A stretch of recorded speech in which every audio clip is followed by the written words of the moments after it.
what this does is present where we are right now in budget development for 2015-16 budget year.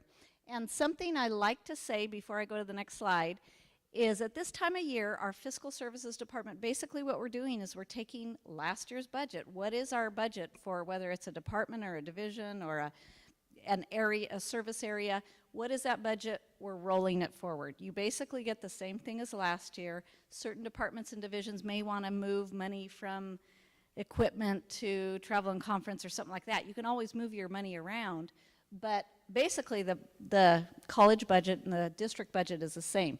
But then we start building in, okay, what's changed? Have things increased? Have things decreased? That comes from the state.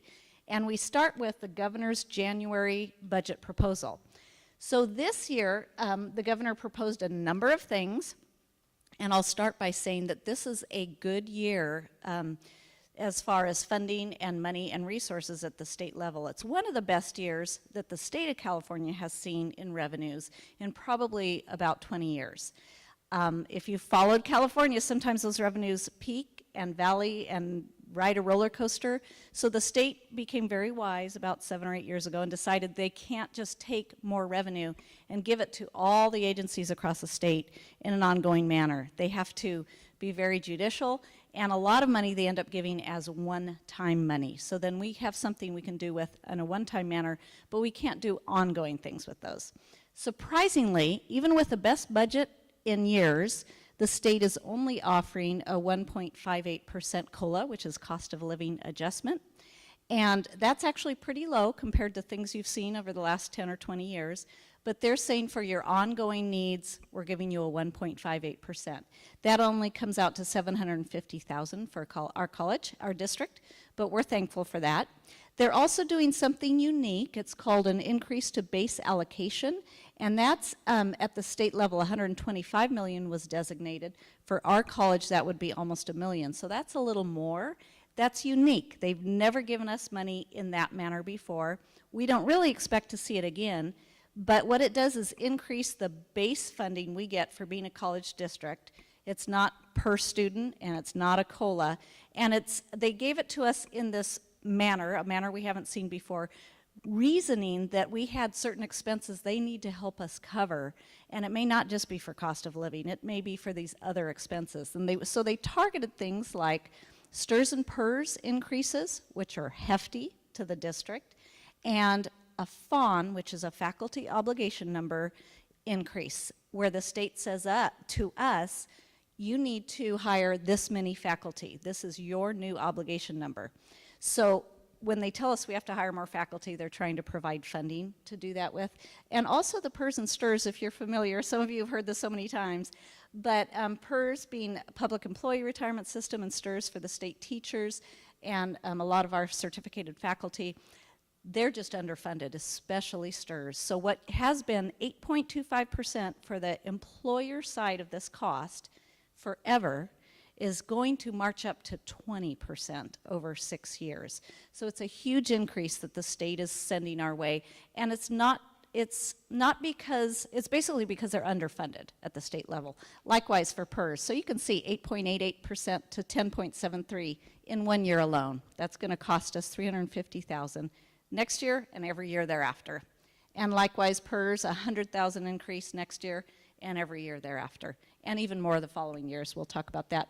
So anyway, and then our faculty, we need to hire about 8 new faculty in the general fund, 7 new ones and 1 categorical that's moving in, and we're going to use that money toward that.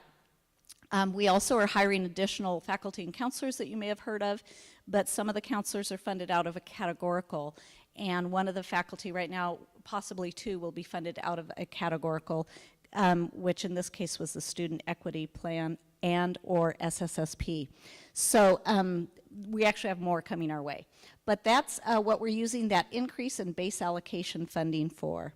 Access used to be called growth. The state also says, hey, we're going to give you more money if you can grow, and we're going to make it available to you. We're in a unique place, and so as we build our budget for next year, we're actually building 0 because we're not growing right now. This given year, we're down by about 39 or 40. You'll see that in a minute. So it would not be wise to assume we're going to grow next year and commit those revenues to something unless we know that our students, we're getting more students. The state, as to how much they would give us, they still haven't decided. They had decided, they passed a new law, a new growth formula law, but then they got so many complaints that they said, just kidding, we're not going to use that, but we don't know what we're going to use. We'll let you know in June. So we actually don't know what might be available to us. I would say it will be in the 2% to 5% range, meaning we could take our current FTES and grow by 2% and get all that money, or grow by 5% and get all that money, depending on what they decide. But we would only receive it if we grow, so we're not looking to budget that at this point. That's just to share that. That was the unrestricted general fund that we live or die by. We have to balance that budget. On the restricted side, there's some other funds which we call categorical or restricted. Student success used to be called matriculation. We're getting $100 million more at the state level for all community colleges, $750,000 for COS. Student equity, which is a completely new program, is an additional $100 million at the state level, another $750,000 estimated for us. We have to strengthen support for our underrepresented students and certain student groups that are underperforming. So we also have scheduled maintenance and instructional equipment that we budget on our restricted side, but the state said, did not budget anything yet for that. We're going to wait till May revise and see if they budget anything. But as far as what we're planning, what we're developing in our budget assumptions, that's zero right now. Scheduled maintenance is how we repair and take care of all our buildings. Instructional equipment are those larger items for instruction that our faculty and staff need just to keep their programs going. Prop 39 is energy efficiency, and that's $250,000 for us. We get that same amount about every year for 5 years. It's a new state program under Prop 39 that was passed a couple years ago. And then also restricted, career technical education's getting $300,000 additional. And again, these are all ongoing funds that I'm talking about up until this next one. Mandate claims, we're going to get one-time dollars. This is big. So when I talked about it being a really good revenue year at the state level, they're giving probably the largest chunk in one-time dollars. So they're calling it a mandate claim reimbursement. We have claims at the state of $4 million currently that they have not paid us. And we don't book those receivables till we see the whites of their eyes. So if they do pay us this, then we will book that revenue. You won't see the $2.8 million built in my estimates in a slide because we never book mandate claim reimbursements until we receive them. The board also said since it's one time, they would like to initially allow that to fall to fund balance and increase our fund balance, and then kind of prudently decide, are we going to spend that on some other one-time expenditures? So that's a big chunk of money. Adult education, you might be familiar, there's movement throughout the state to have community colleges work with the local high school districts and provide education for our adults. It used to mostly be at high schools here in the Central Valley. We're not going to see that money per se. Visalia Unified is our fiscal agent, but our academic side of the house has been working diligently on helping to set up this program that starts next year, 15-16. That's $125 million to our region for all of the 30-some high schools and our community college. So that was all, that's everything that's new. Hopefully I didn't bore you yet. Regarding our fiscal solvency, what we like to do then for our board is say, okay, what does that mean for us? Where are we going to be with our general fund unrestricted? Because you have to balance that budget or you sink the ship if you don't. And what would it look like a year out? And I want to explain how we get here. You're going to see some deficits here at the bottom. They're not too large, and I'll explain why they're not a real concern at this point yet. But basically in 14-15, this is the budget we have currently. There's always a little movement. The one that's going to the board now in April, I think, is $227,000 deficit. So there's thousands here up and down that move as we move various expenditures and just change budgets, whether someone leaves and a position is replaced or what have you. But we have our ongoing revenue, state, federal, and a block grant mandate reimbursement, which equal $49.4 million. Our expenditures right now are very close at $49.372 million. And then we did just settle with our Costa Union our unit with faculty, and that's going to cost us in this year $235,000, a little over that. So that actually kicks us into a deficit position. I'm not terrifically concerned at all at this point, because as we close our year, we usually have dollars fall unspent in various budgets, and we do usually end up in a surplus position rather than a deficit. But that's where we are right now. We take our revenues. On the state, we increased that by a little over $2 million. Those are those ongoing general fund unrestricted revenues that are coming our way. What are we planning on for next year? Federals, we assume the same. The mandate, you'll notice that's different only because the 641 included a one-time of $400,000. So we want to only record what's ongoing. So those are our total ongoing revenues at this point in time, planning our budget. These expenditures come right from here, and the reason those numbers don't match is we had a one-time payout of $250,000 in a settlement, a claim against the district. So that's a one-time expense. You don't want to assume you're going to have that every year. Move that up there, and then you start building what are our new expenditures. We have things like step and column costs as classified, and faculty continue and move down the steps of their salary placement. We have a slight increase for utilities. 3% is our average every year. Health insurance, we're going to assume, this isn't for sure with CSEA and management, but we've just used a placeholder of 50% of whatever the PPO4 increase is for next year. And we've calculated what is that. And then workers' comp and property and liability, that's a placeholder. We don't know those increases till about April or May, but we hope that that's a reasonable estimate.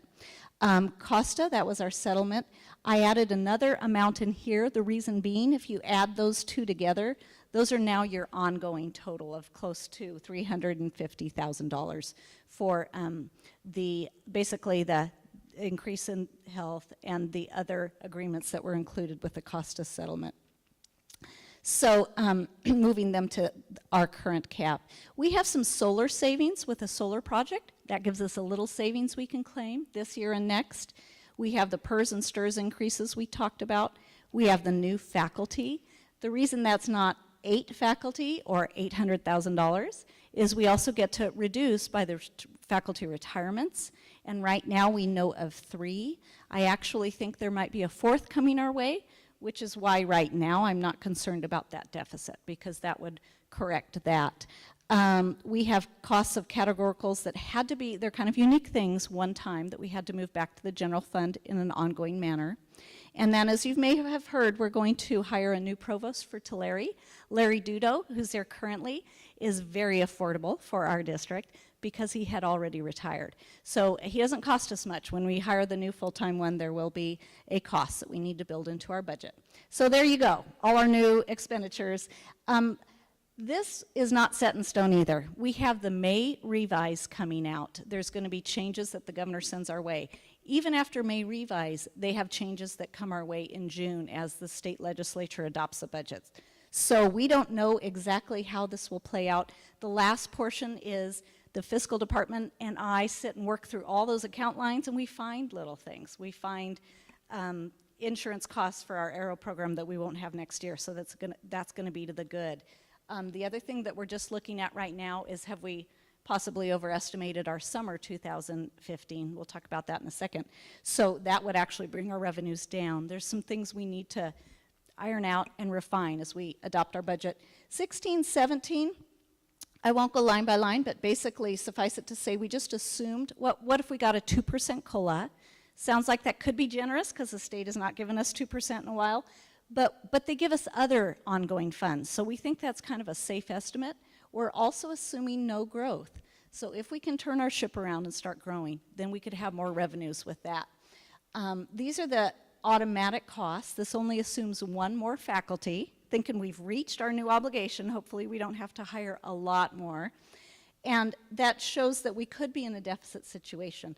If that got worse at May revise or at June, we might have to alter some things because our board would not be comfortable with a significant deficit looking at out years. But that's where we are at this point in time. And then to show you how we came to a couple numbers and also show you a couple other numbers that might be of interest. If we had money to give a raise, this is just to show you It would cost $330,000 for our unrestricted, a little bit higher when you combine our restricted side of our general fund. And cost of step and column, that's how we calculated that. The cost of 50% health and welfare increase, that's how we calculated that. So if you go back, you'll see that 191.5 was right there for health insurance. Step and column was right there. The thing that's a little disappointing regarding a suggestion when you first got here is there's not a lot there at the bottom. So at this point in time, it doesn't look like, if you wanted to find $330,000 for a 1% raise, it doesn't look like it's there. But we're going to see how things come out in the wash with the May revise and with the June budget adoption at the state. If you're curious, our FTES is how we're funded. That's the whole reason we're here, to have students educated. And our full-time equivalent students, we have actual numbers that we earn every year, and then we have what the state will pay us for. And you'll notice a bunch of years where we earned a lot more than the state paid us, and that was 08-09 through 11-12. And even in 13-14, we really tried to bump up last year to get something called mid-sized college. This year, this is our concern, is we're trending a little bit below what the state says they'll pay us for, but also what we've budgeted for. And so next year, we don't know what the state will pay us for. We don't know what we'll reach. These are just conservative numbers that we may use as we build our budget. If you look at this 89.48 that we may end up with, which is actually 89.56 now, this changes weekly. It includes an assumption of 475 for summer. I was just meeting with our other vice presidents yesterday, and we found out that may be a stretch because of how we've laid out our session 1, session 2, session 3. So that's something that could hit our budget if we do not glean something close to where we built our budget, which was almost 9,000 full-time equivalent students. So that's something we're going to sit down, iron out, and really watch closely, because that could affect how we build our budget next year as well. But just given this point in time, if we did have a good summer and we brought in 475 FTES, we would still be down by about 39 or 40. And that does equate to maybe a loss of about 180,000 in your general fund. So it's something kind of serious. We're taking this very serious about trying to grow our college, trying to increase the students that come, all our 3 sites, and watching that closely. So, if I didn't bore you enough, that's most of what I have today. This last slide, our governance structure asked me to share with our colleges and our district and the 3 sites. What's changed? What do we do differently? Do we do anything differently in how we allocate resources? And I won't go into great detail, but we did change our resource allocation manual a little bit regarding how we score our rubric for above base requests. We also changed it regarding definitions of the categories for above base requests. If departments and divisions aren't making above base requests or didn't get funded, they can also do something called a base budget augmentation request. And that is now, this last year, we defined that a little more clearly in our Administrative Procedure 3261. So that changed this last year. And the last thing really was, how do you request faculty? And that was refined a little more closely through TRACT-OUT and through our program review process. So these are some of those, our continual improvement, continual assessment. After assessing our new COS 2.0 governance structure for a year, we did make some changes, some small changes that affect how we allocate resources in future years. So that's all I have, and appreciate you coming. Are there any questions, anything that came to mind? No?